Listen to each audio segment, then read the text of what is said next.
तुम एलिफ खातून से क्या दरख्वास्त करने वाली थी बेगम? कोई खास बात नहीं, अल्लाह की कसम।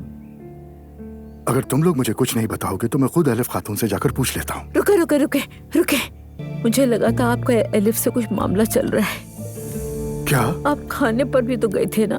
उसकी चाल ढाल, लिबास वगैरह देखकर मुझे शुबा हुआ आप दोनों पे।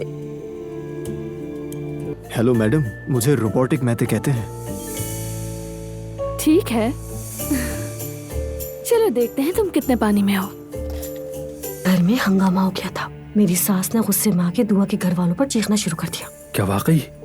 हाँ, लेकिन मेरे हक में अच्छा हुआ। वो लोग जो माजी में कुछ गलतियां कर चुके होते हैं वो बुढ़ापे में नर्म हो जाते हैं, जाते जाते नेक बन जाते हैं। क्या पता कब क्या हो जाए।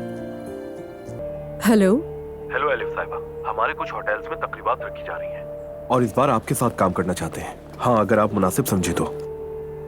नहीं, माफ कीजिएगा, क्या कहा आपने? मैं नहीं करूंगी। मगर एलिफ साहिबा, ये बहुत बड़े और अहम प्रोजेक्ट्स हैं। अगर आप चाहें तो मैं आपको तमाम तर तफसीलात भेज देता हूँ। जहमत मत कीजिए, मुझे कोई दिलचस्पी नहीं। तुमने ये बताया था कि इस ऑफर में होटल और गर्म पानी का प्रोजेक्ट भी शामिल है। सच कहूँ तो सर, उन्होंने मुझे कुछ बोलने ही नहीं दिया। समझ गया।